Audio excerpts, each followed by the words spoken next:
Amen. Oui, nous voulons nous engager notre foi, non pas l'histoire d'un jour, d'une semaine, même de 21 jours, mais nous voulons l'engager jusqu'au bout. Amen. Parce que sans la foi, nul n'est agréable à notre Dieu. Vous le savez ça? Tu voudrais vraiment indisposer le Seigneur à ton égard, c'est commencer à vouloir marcher d'après tes raisonnements, tes propres calculs et oublier la foi. Ok? Et la foi, c'est quoi? C'est quelque part Dieu qui nous a prêté de sa nature même. Parce que nous étions, toi et moi, morts dans nos offenses. Oui ou non? Et puis, un jour, nous nous sommes trouvés face à un bien-aimé, un ministre de Dieu, un ambassadeur du royaume de Dieu, et qui nous a témoigné ou qui nous a annoncé l'évangile, mais d'une manière différente de la religion, comme on te fait répéter sans comprendre. Et nous avons été touchés intérieurement. Et quelque chose a bouillonné en nous. Ce n'était pas courant.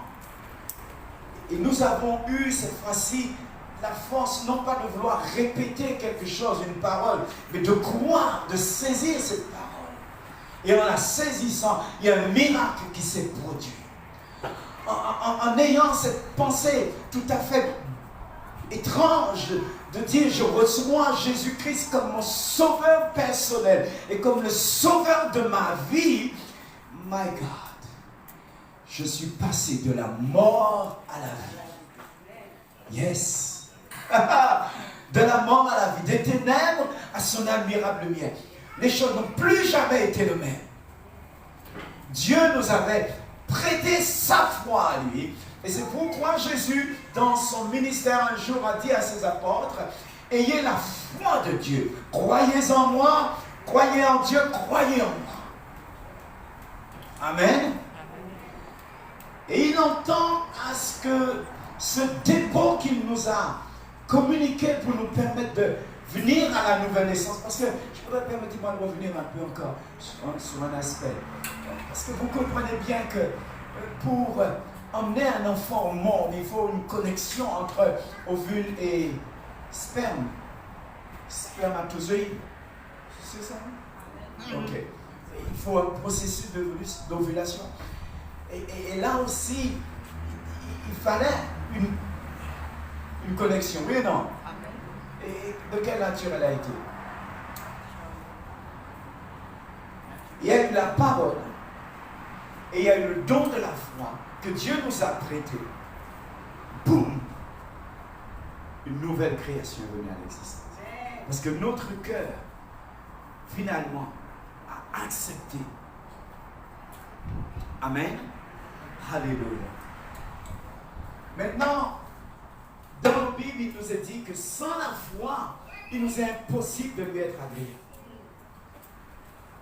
Impossible de lui être agréable. Donc ce n'est pas une affaire de un jour, de une semaine sur 2, 3 semaines sur 4, mais c'est une affaire de tous les jours. C'est un changement radical de notre façon de vivre. Non, je ne l'ai pas dit assez fort. C'est un changement radical de notre manière de vivre. Il ne s'agit pas de venir dans une assemblée, quel que soit son nom, et de paraître religieux, d'avoir quelques rites, quelques rituels. Non, c'est pas ça. C'est pas ça, même. C'est une affaire d'avoir une relation vivante avec celui qui nous a redonné vie, redonné l'existence. Et qui nous a affirmé très clairement, et nous l'avons dit et redit, et j'espère que c'est ancré, et ça nous a orienté correctement. Les choses anciennes sont passées, et toutes choses maintenant sont devenues nouvelles. Nouvelles. Donc, si j'ai l'impression de vivre une vie quelconque, une vie mélangée, une vie médiocre, probablement je suis resté dans le tout là. J'ai refusé de prendre le départ comme Dieu voulait. Est-ce que vous me comprenez? Je parle à vous, je parle comme je me parle à moi-même. Quand nous comprenons ce principe de la foi, nous ne pouvons faire autrement que d'engager une révolution contre nous, contre tout ce que nous avons été. Et nous faisons le ménage. Ça, c'est de penser à ça. Déro, vous là, avec pas de vous encore. Littéralement. Et si nous refusons d'engager cette démarche, de faire le ménage, nous risquons à nouveau de tomber dans les mêmes vieux écueils. Tourne ta Bible avec moi dans Éphésiens 2, les versets 8 à 12, si tu veux bien. Nous allons commencer là. Notre foi jusqu'à la réussite.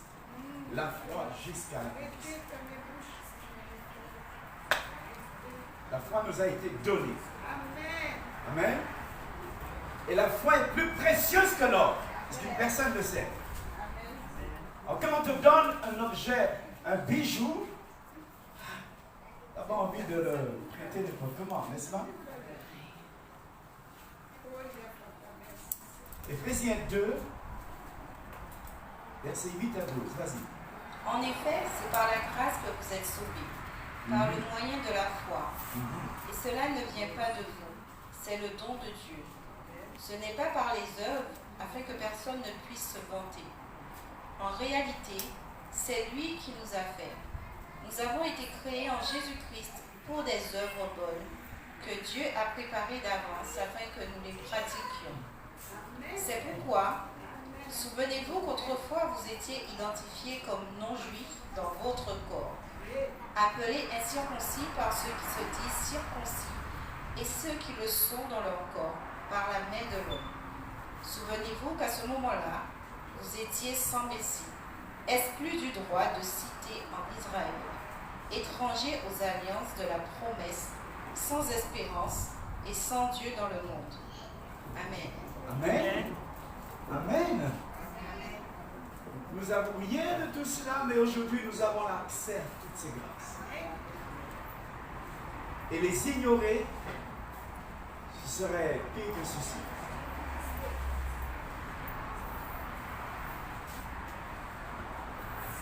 J'aime beaucoup la manière dont c'est dit ici. C'est Dieu qui nous a formés, qui nous a créés. Et dans notre union avec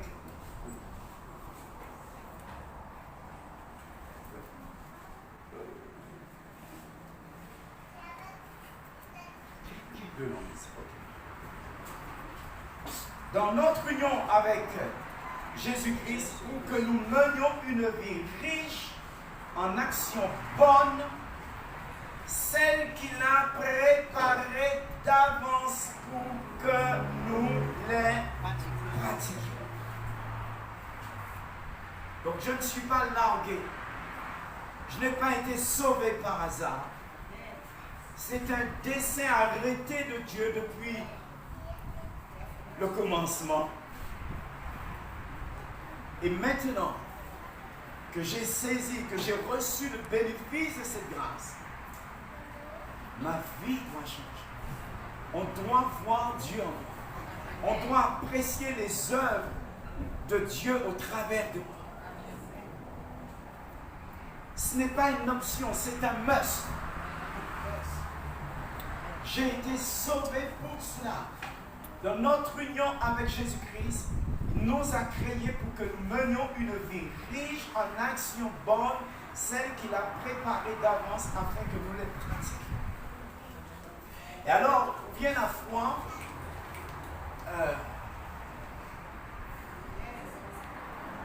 Rappelez-vous, vous étiez autrefois, vous n'étiez pas juif de naissance. Les juifs vous traitaient d'incirconcis, alors qu'ils s'appellent circoncis en raison d'une opération pratiquée dans leur chair. En effet, en ce temps-là, vous étiez loin du Christ, vous étiez étrangers, vous n'appartenez pas au peuple de Dieu, vous étiez exclus des alliances fondées sur la promesse divine. Vous viviez dans le monde sans espérance aussi. Donc, je penserais, ok, ce sujet, je l'ai déjà entendu depuis que je me suis donné le Seigneur. C'est bon.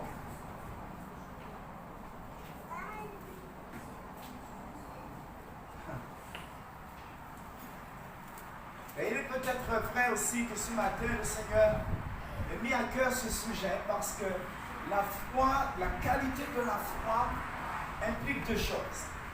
Implique d'une part que nous acceptions de pratiquer les œuvres que Dieu a préparées d'avance. Et s'il a préparé des œuvres spécifiquement pour chacun d'entre nous, cela implique que Dieu s'attend à ce que nous venions l'interroger et que nous ayons une conversation avec lui. Que nous cherchions à connaître qu'est-ce qu'il a réservé pour nous. Je ne te dis pas qu'il va te répondre spontanément, mais tu dois savoir que ce que Dieu dit, il le pense et il l'a fait. Et donc, tu dois vraiment le vouloir, non pas comme par fantaisie, comme si c'est une chemise que tu achetais ou que tu pourrais choisir. Non. Là, c'est ma raison d'être, amen. C'est peut-être même plus important que, ok, tout le monde aspire à se marier, à fonder une famille. Oui, cela est juste, cela est convenable. Nous sommes probablement nés aussi pour cela. Mais certains non. L'apôtre Paul, il aurait pu se marier 1000 fois. Mais il a reconnu qu'il n'était pas fait pour ça.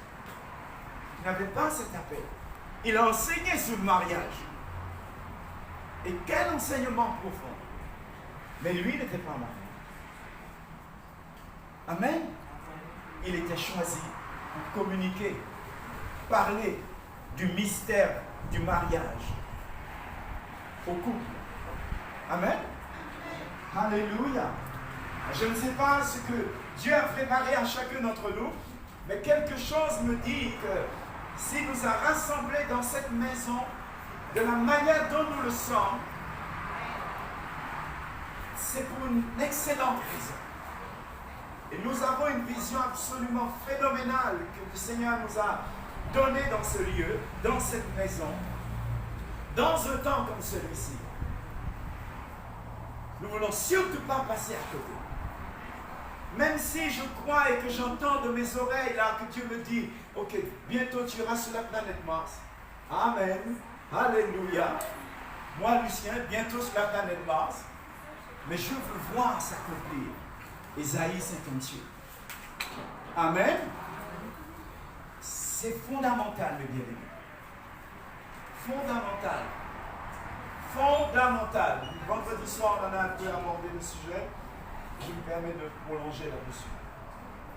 Tourne avec moi dans 1 Jean 5, le verset 4.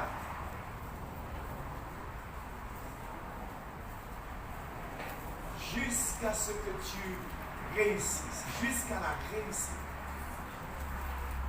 1 Jean 5, 4. Première épître de Jean.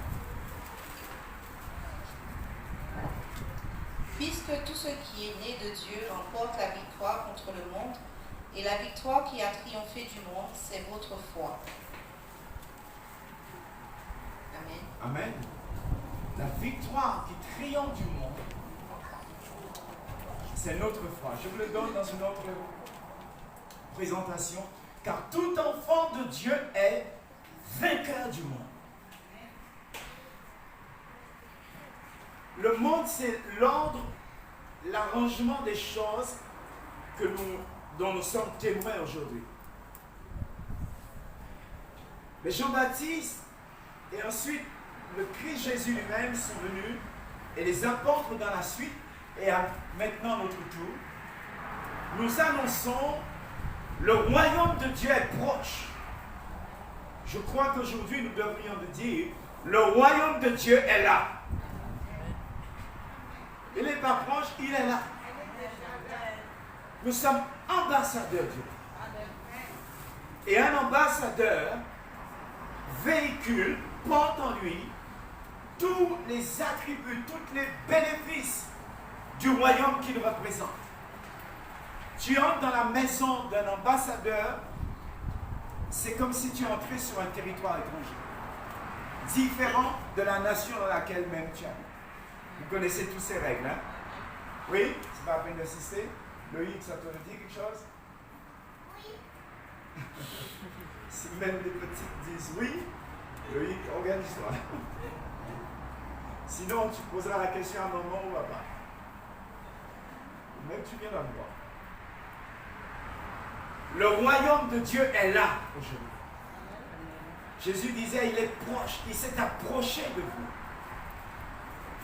Alléluia. La victoire, tout enfant de Dieu est vainqueur du monde. Ce système dans lequel nous sommes est en train de se fissurer de toutes parts. Ce système dans lequel nous avons pris naissance est craquelé, mes amis. On vit sur un abîme de dettes. Et cela est vrai pour chacun individuellement dans une certaine mesure. Certains n'ont aucune dette, parfait. Mais les nations dans lesquelles nous sommes sont sous le coup d'énormes dettes, abyssales. On paye les retraites. Certains font grève pour qu'on leur donne plus d'argent au niveau de leur retraite.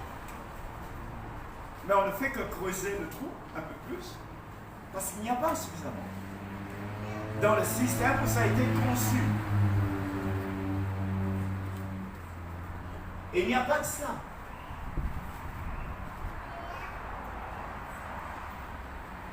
On a voté des lois en France et ça s'est répandu comme une tache d'huile dans d'autres pays. Le mariage pour tous. La raison même pour laquelle Dieu a dû descendre du ciel et dire à Abraham, on ne peut pas cacher ça avec lui. Parce qu'on crie monter juste en moi là, en descendant moi voici, c'est bien ça. Oh oh, est-ce qu'une personne m'entend là? Je ne sais pas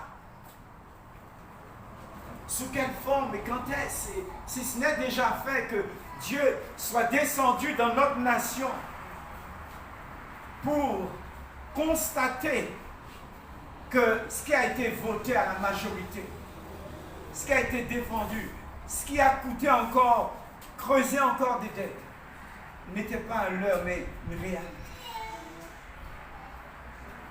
Et que les enfants même, des enfants, j'entends, se livrent à des actes d'homosexualité.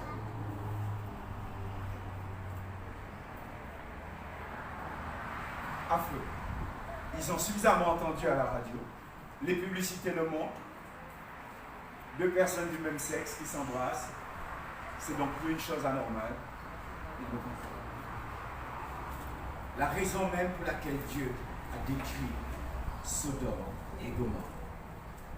Il y a un évangéliste qui était venu en Guadeloupe une fois et il a dit, si Dieu ne demande pas pardon, si Dieu ne juge pas cette génération, il devra demander des excuses à Sodome et Gomorrhe. Une société, un système, un monde, un ordre des choses craquelé de toutes parts. Je ne voudrais pas m'attarder ni à leur faire quelques publicités que ce soit, ni à vous rappeler l'actualité. Ce n'est pas ceux qui nous donnent la foi. Vous êtes suffisamment informés. Mais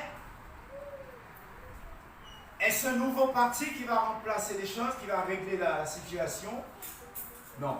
Dieu a prévu un autre ordre des choses. Un autre ordre des choses. Parce que cette terre qu'ils ont trouvée, cette végétation, ces richesses, ce ne sont pas eux qui les ont créées. Ils l'ont trouvée. Mais ils estiment qu'ils peuvent en disposer. Ce n'est pas moi-même qui me donne le souffle de vie. Mais ne serait-ce pas une folie de ma part que de penser je peux faire ce que je veux avec mon corps. Je peux dire ce que je veux à mon prochain, même en le manquant de respect. Amen.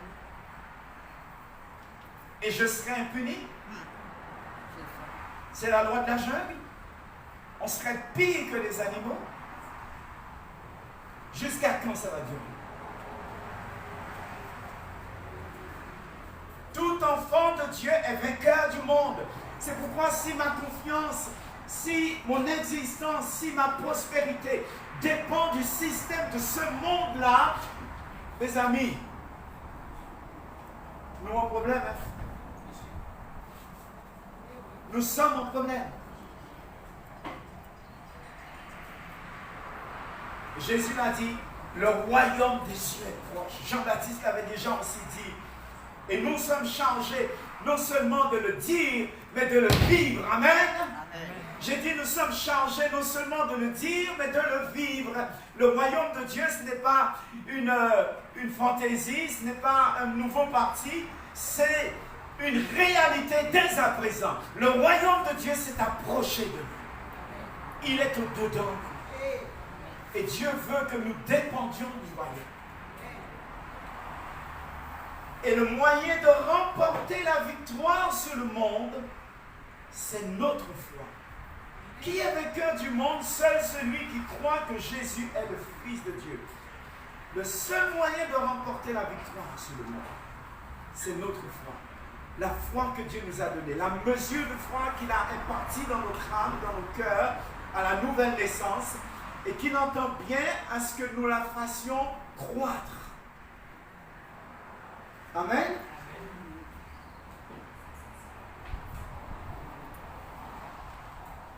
Est-ce qu'on peut regarder 2 Corinthiens, chapitre 10?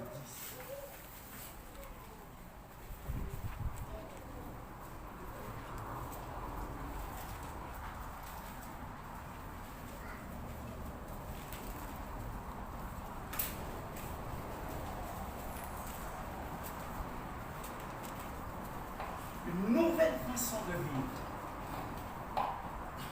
nouvel art de vivre, de nouvelles sources. 2 Corinthiens 10, les versets 3 à 5. Si en effet nous vivons dans la réalité humaine, nous ne combattons pas de façon purement humaine. En effet, les armes avec lesquelles nous combattons ne sont pas humaines, mais elles sont puissantes, grâce à Dieu, pour renverser des forteresses. Nous renversons les raisonnements de tout obstacle qui s'élève avec orgueil contre la connaissance de Dieu. Et nous faisons toute pensée prisonnière pour qu'elles obéissent à Christ. Nous sommes aussi prêts à punir toute désobéissance dès que votre obéissance sera entière. Amen. Amen. Amen. Alléluia. Est-ce qu'une personne reçoit quelque chose au travers de cette parole, de ce texte de l'Écriture? Nous sommes certes des êtres humains, mais nous ne combattons pas d'une façon purement humaine. La première nouvelle, il y a un combat. Parce que nous allons à l'encontre d'un état de choses, d'un état de fait. Et nous combattons avec des armes qui ne sont pas humaines. Dans notre combat, les armes que nous utilisons ne sont pas d'origine humaine. Ce sont les armes puissantes de Dieu qui nous permettent de détruire des forteresses. Nous détruisons les faux raisonnements. Nous renversons tout ce qui se dresse orgueilleusement contre la connaissance de Dieu. Nous faisons prisonnière toute pensée, à commencer par les nôtres, toute pensée pour l'emmener à obéir au Christ. Amen. Nous sommes même prêts à punir toute désobéissance dès que nous aurons manifesté une parfaite obéissance. Waouh! Donc la solution dans un monde qui est en pleine détresse, on voit d'ailleurs sur certains réseaux sociaux apparaître des courtes vidéos dire nous avons vu la fin du monde, nous avons vu la fin du monde. Alors dans chaque pays, des événements qui sont tellement violents, tellement choquants, qu'ils le qualifient carrément de fin du monde. Et je ne vous envoie pas les visionner, mais c'est vrai que il y a une drôle d'odeur. Alléluia. Mais Dieu a préparé une solution. Dieu a préparé une solution. Amen. Alléluia. Nous renversons tout ce qui se dresse. Nous détruisons les faux raisonnements. Nous avons des armes qui sont puissantes pour détruire des forteresses. Est-ce que l'Écriture veut nous impressionner ou Dieu sait exactement ce qu'il nous dit et il voit comment les choses ont été construites autour de nous et au-dedans de nous et qu'il nous dit, prépare-toi. Il ne s'agit pas d'une case faite en carton ou en tôle ou en bois que tu vas renverser. Non, il s'agit d'une forteresse. Et les forteresses, généralement, sont conçues pour traverser le temps. Mais là, Dieu nous a donné des armes pour dire, assez c'est assez. Il faut arrêter. Et Dieu nous a donné une armure en conséquence. Amen. Donc je disais que la solution, ce n'est pas un nouveau parti politique. Ce n'est pas un énième candidat plus ou moins au gauche, au droite, au centre. Non. La solution, c'est le royaume de Dieu. Et c'est pourquoi il pèse sur toi et moi une responsabilité que nous ne pouvons pas ignorer. Nous ne pouvons pas ignorer ne serait-ce que les œuvres particulières, spécifiques que Dieu a réservées pour toi et moi d'accomplir. Est-ce qu'une personne veut entendre ce matin que Dieu l'a sélectionné au milieu de milliards d'autres individus pour ce temps particulier afin que tu fasses peut-être une chose, mais une chose qui est déterminante? Amen.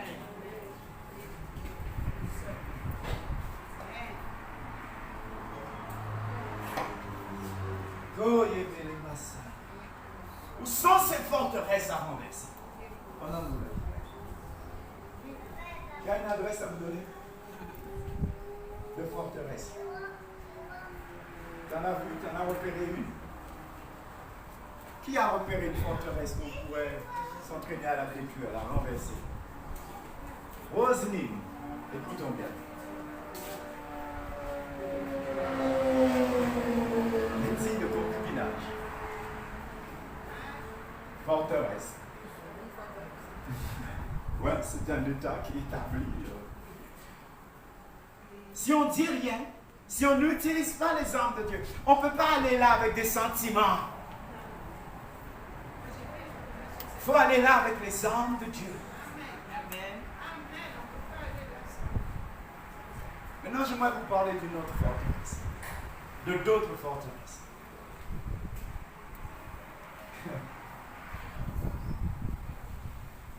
Il y en a un paquet là. Et il est temps qu'on s'en débarrasse. Entre nos deux oreilles là, il y en a assez pour qu'on ait du travail là pendant un temps. Amen. Il vaut mieux qu'on commence par là. Dieu nous a donné sa foi.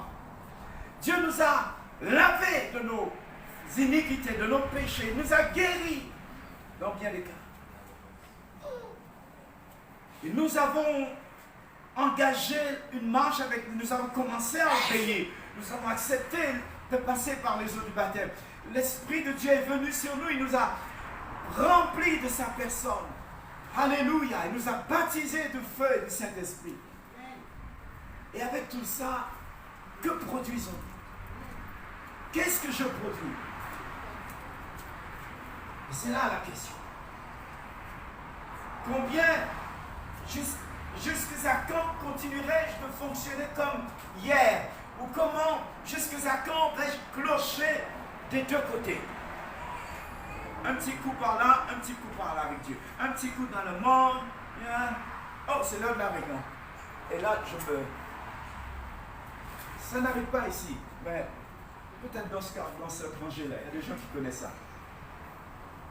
Vous voyez ce que je veux dire? Là, il faut arrêter ce système.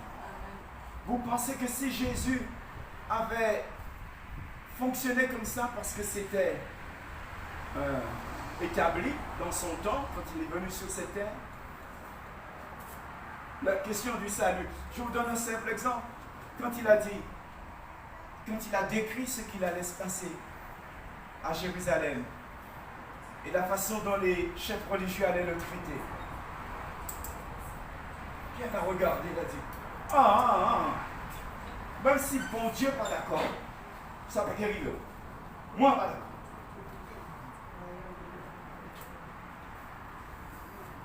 De douisme. Il a cherché à s'opposer à la volonté de Dieu.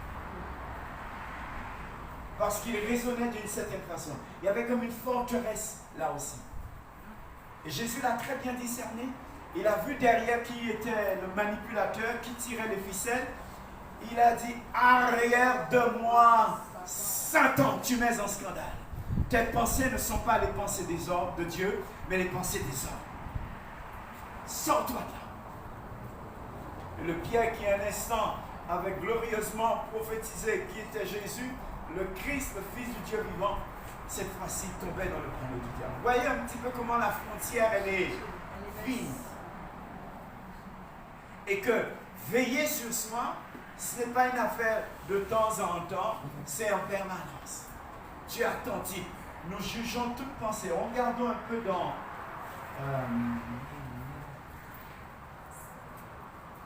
2 Corinthiens, qu'est-ce qu'on a lu déjà? 2 Corinthiens 3, 2 Corinthiens 10, on l'a lu? Oui, 3, 5. Oui, amen. Nous avons des forteresses à renverser. Et cela va prendre un travail délibéré de ma part, de ta part. Un travail appliqué. Parce qu'autrement, nous allons nous en mêler les pieds, la tête, et possible les mains aussi. Et nous ne produirons pas grand-chose. Les belles œuvres, les bonnes œuvres que Dieu a préparées pour nous d'accomplir, nous passerons sous le nez. Dieu peut-être devra-t-il attendre une autre génération pour qu'elle soit accomplie. Mais nous perdrons la récompense qui a été attachée à cela.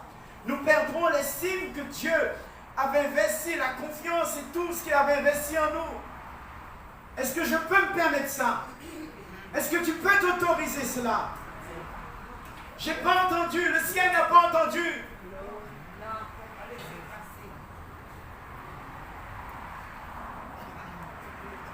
Tournons avec moi dans les forteresses auxquelles nous allons nous attaquer. Elles sont déjà dans nos pensées. Ésaïe 40.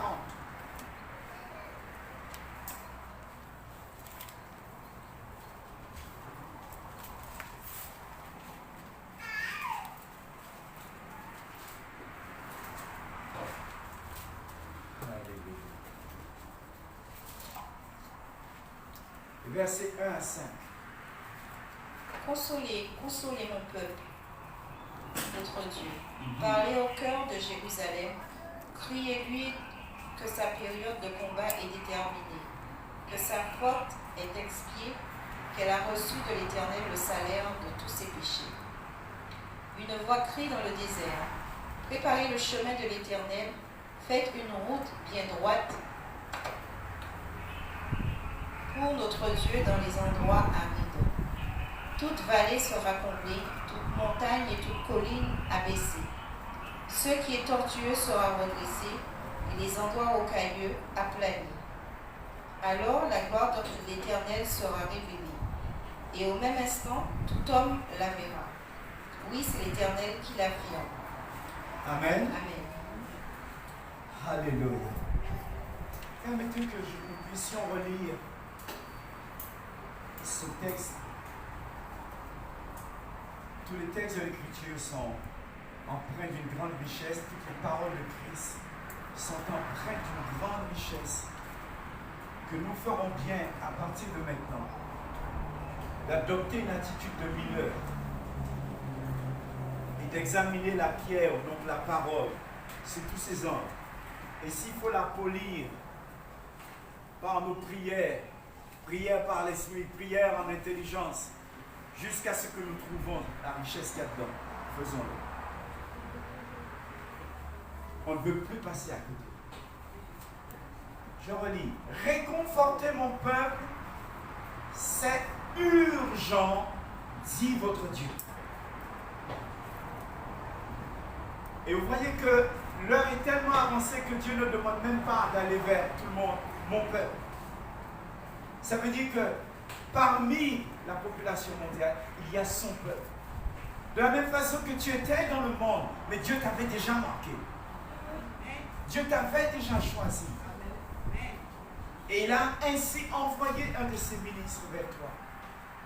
Réconforter mon peuple, c'est pas optionnel, c'est pas facultatif, c'est urgent, dit votre Dieu. Retrouvez la confiance de Jérusalem. Donc même chez les élus, ça a tendance à vaciller parce que les assauts contre la maison de Dieu, l'œuvre de Dieu, contre le royaume de Dieu, ne sont pas quelconques, ne sont pas ordinaires, mes amis. Retrouvez la confiance de Jérusalem.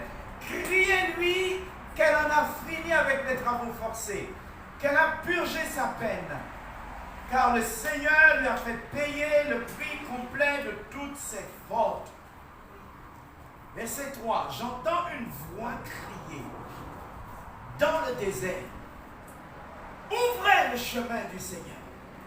Dans cet espace aride, frayez une route pour notre Dieu. Qu'on relève le niveau des vallées, qu'on abaisse montagnes et collines, qu'on change les reliefs en plaine et les hauteurs en larges vallées. La glorieuse présence du Seigneur va être dévoilée. Il semblerait là que nous pourrions nous attendre à une modification de la géographie de cette planète. Mais il y a eu un homme qui a commencé ce ministère. Il s'appelle Jean le Baptiste. Et Jésus l'a honoré. Là, au moment même où les caprices d'un homme, avec son entourage, ont estimé pouvoir attenter à la vie de cet homme, le faire taire. Jésus l'a élevé, l'a honoré, a reconnu son ministère et a cité même que de tous ceux qui sont nés de femmes, il n'en est aucun qui soit plus grand que Jean le Baptiste.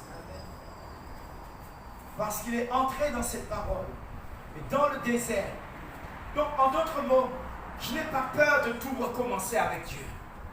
Ah, tu m'as pas compris. Dans le désert, il a dit, ouvrez le chemin du Seigneur.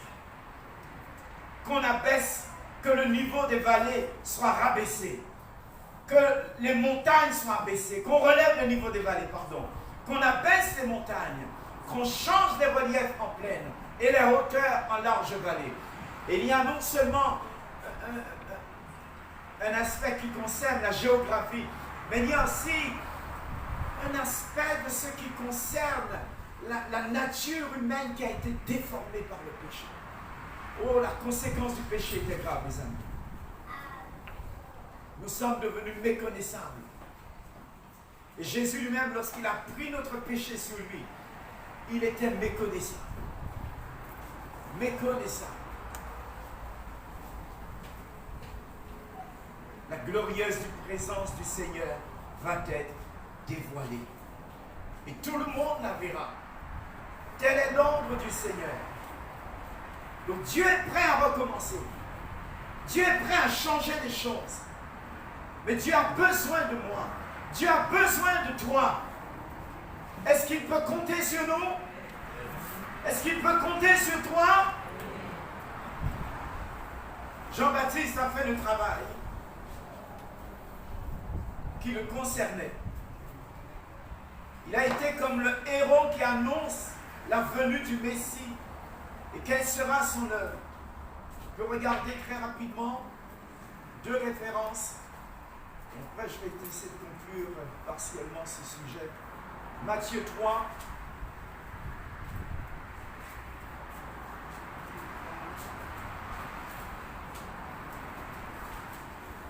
Matthieu 3, verset 3. Jean est celui que le prophète Isaïe avait annoncé lorsqu'il a dit « C'est la voix de celui qui crie dans le désert. Préparez le chemin du Seigneur, rendez ses sentiers droits. » Amen. Amen. Alors, cela nous donne une indication particulière. Le prophète dit quelque chose que par la suite Jean-Baptiste lui-même va rappeler. Et Jésus le fera remarquer également à ses disciples pour qu'ils comprennent le principe, comment fonctionnent les Écritures et le principe de la foi. Et si la foi, en fait, ne faisait que de nous rappeler ce qui existe déjà. Non, tu ne m'as pas entendu. Et si la foi, donc la parole de Dieu, qui donne la foi, ne faisait que nous rappeler ce qui existe déjà dans une autre dimension. Et que, en relâchant notre foi de la manière convenable, ça peut être des actions, comme monter avec son camarade sur le toit d'une maison, défoncer le toit et le faire descendre devant le Seigneur. Et la Bible dit, Jésus voyant leur foi, dit là, c'est le moment. Amen. Et c'est pas dans ce seul cas de figure. La foi, c'est voir ce qui existe déjà. Parce que Dieu est le même hier, aujourd'hui et... Penses-tu que Dieu improvise chaque jour un programme, un plan pour ta vie? Non, les choses sont déjà préparées. Déjà préparées. Déjà préparées. Quand l'Écriture dit, bien-aimé, je souhaite avant toute chose que tu prospères à tous égards, que tu sois en bonne santé, comme prospère l'état de ton âme. Est-ce que Dieu va courir avec, ah ça y est, il a ajusté son âme, laisse-moi juste aller préparer pour lui quelques ingrédients qui s'appelleront. Non, c'est déjà là. C'est déjà là, dis ça avec moi. Ma prospérité est déjà là. Mon succès est déjà là. Dieu l'a préparé parce qu'il a confiance en moi. Je ne vais pas le décevoir. Alléluia. Tourne avec moi dans Matthieu 11. C'est déjà là. Alléluia. Matthieu 11, verset 7. Comme il s'en allait, À 12. Vas-y. Jésus se mit à dire à la foule au sujet de Jean. Qu'êtes-vous allé voir au désert? Un roseau agité par le vent? Mais qu'êtes-vous allé voir? Un homme habillé de tenues élégantes? Ceux qui portent des tenues élégantes sont dans des maisons des rois. Qu'êtes-vous donc allé voir? Un prophète? Oui, je vous le dis, et plus qu'un prophète. Car c'est celui à propos duquel il est écrit, « Voici, j'envoie mon messager devant toi pour te préparer le chemin. » Je vous le dis en vérité, parmi ceux qui sont nés de femmes, il n'est venu personne de plus grand que Jean-Baptiste. Cependant, le plus petit dans le royaume des cieux est plus grand que lui. Amen. Amen. Le plus petit dans le royaume des cieux est plus grand que lui. Amen. Si les choses ont été préparées avec autant de précision. Vous savez que Jean avait le choix, l'option d'être souverain sacrificateur. Vous le savez, à son époque, puisqu'on était sous l'ancienne alliance. Son père s'appelait comment encore? Comment? Zacharie. Et son père était souverain grand prêtre. Et ça se transmettait de père en fils lorsqu'on était de la famille de Lévi. Et pas toutes les familles qui constituaient la tribu de Lévi, mais il y avait une famille en particulier. Vous pouvez remonter jusqu'à Moïse. Donc Jean-Baptiste était en titre pour remplacer son père. Et voilà que le monsieur, au lieu de prendre la tenue protocolaire, etc., il se revêt d'un habit de poil de chameau. Il se satisfait des sauterelles. Il va falloir que vous essayez ça dans vos cuisines, mesdames, parce qu'il y a de bons communicants, parce que le garçon n'est pas mort de faim. Bref, hein? Les Chinois le mangent, merci. Et il a commencé son message, un message complètement radical. C'est à ce point que toi et moi, nous allons être radicaux. Non, tu ne peux pas m'entendre, mais je vais le répéter pour que tu m'entendes bien. C'est à ce point que toi et moi, nous serons radicaux à partir de maintenant. Je sais, on t'a promis des choses dans la famille, on t'a promis si, tu as une ambition pour ceci. Nous allons être radicaux par rapport à notre appel.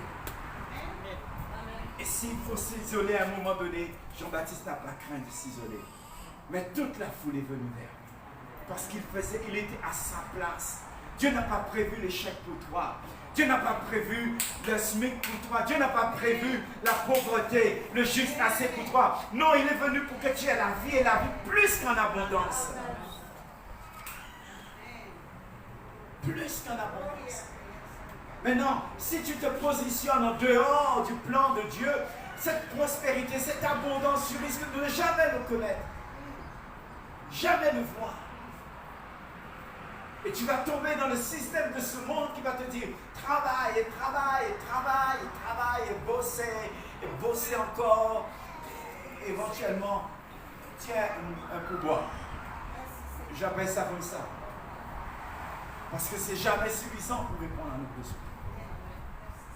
Et ça soulève d'autres questions quand on vient dans la maison de Dieu. Ah, mais je n'ai que ça, et j'ai des obligations grosses comme ça, qu'est-ce que je fais?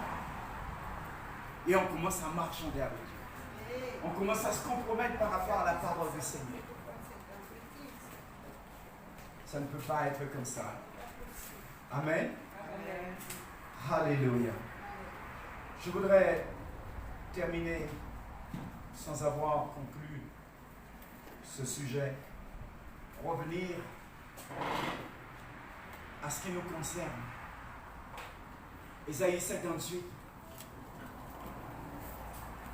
Je vais lui dire, si tu permets.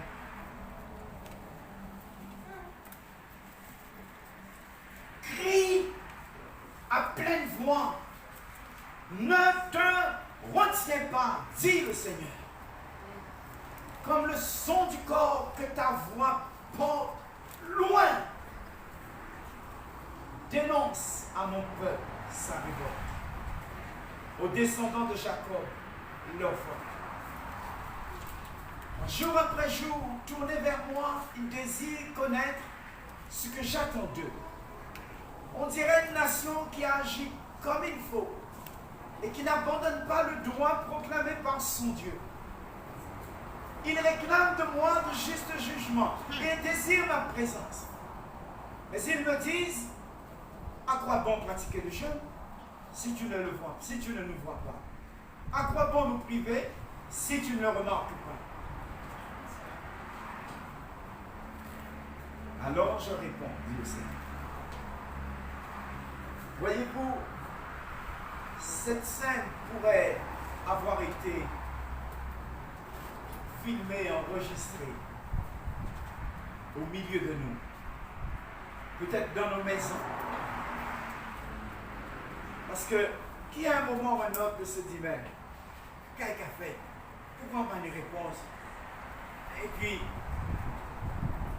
on est dans une espèce, un fonctionnement avec Dieu qui manque de profondeur, d'authenticité, de vérité. Et le Seigneur commence, nous confie à nous cette maison que nous sommes. Une mission non seulement de nous corriger si nécessaire, mais encore de ne pas nous arrêter là et de dire bon c'est bon, moi, bien, parfait. Non, d'aller plus loin et de sauver tout ce qui peut l'être, de crier à pleine voix et de faire connaître que Dieu n'approuve pas des attitudes extérieures, mais dont les cœurs sont éloignés de lui. Cela implique que nous ayons nous-mêmes du discernement, que nous soyons intègres avec nous-mêmes, que nous ne disions pas une chose pour faire le contraire.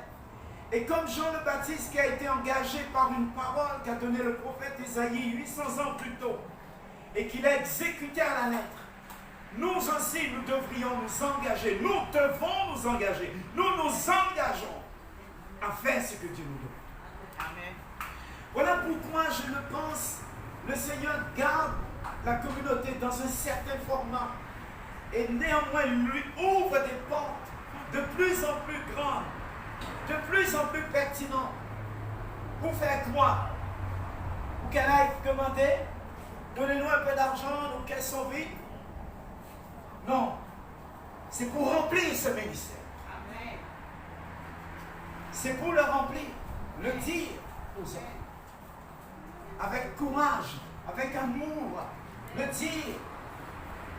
dire avec vérité, c'est-à-dire avoir discerné, avoir pris à cœur la cause de différentes communautés autour de nous, priant pour eux ardemment, désirant que le Seigneur puisse les ramener tous à lui, que les voies transformées, et ainsi nous irons dans les conditions que Dieu approuve, et notre voix sera entendue.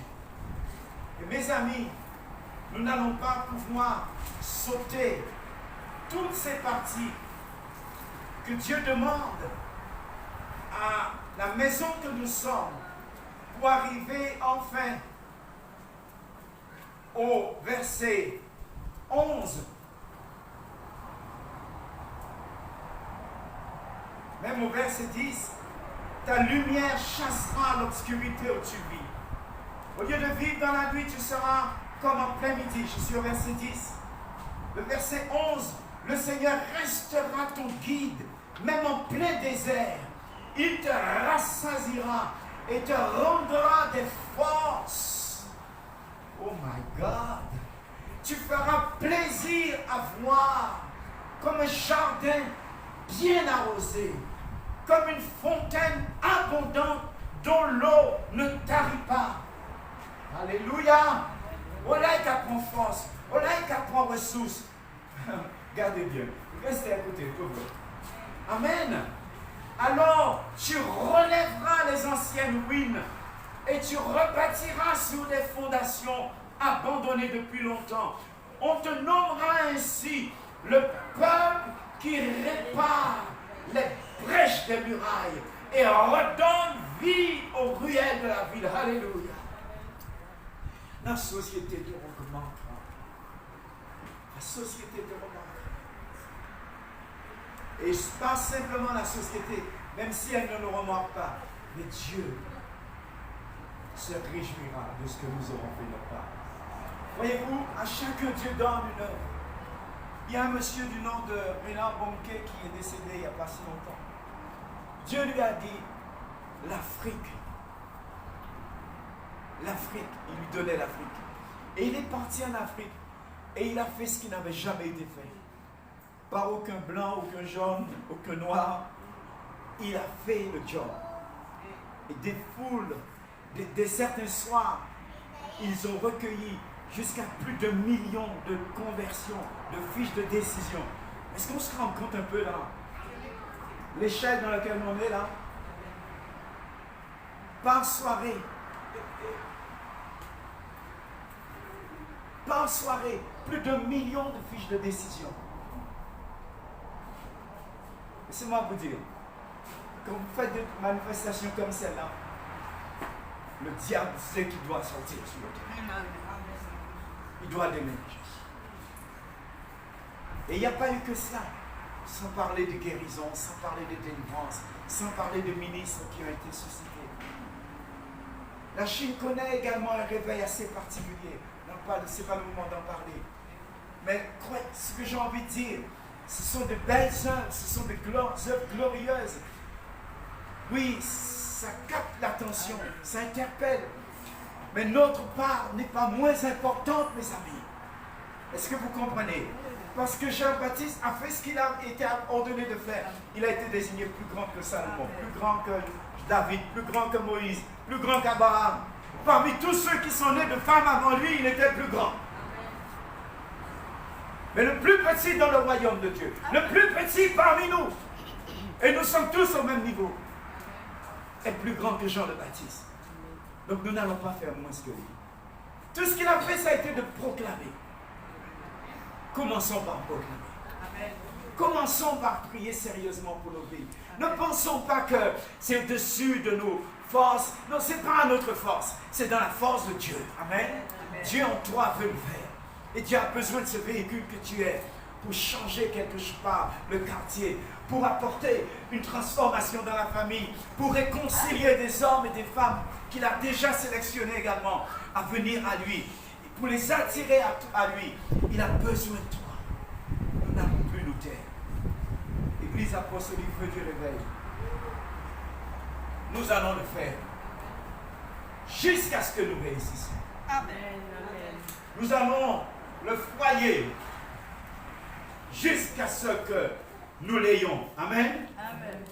Nous allons engager notre foi jusqu'au succès effectif. Amen. Amen. La foi jusqu'à la réussite. Alléluia. Nous croyons à la mission qui nous a été confiée. Amen. Nous n'allons pas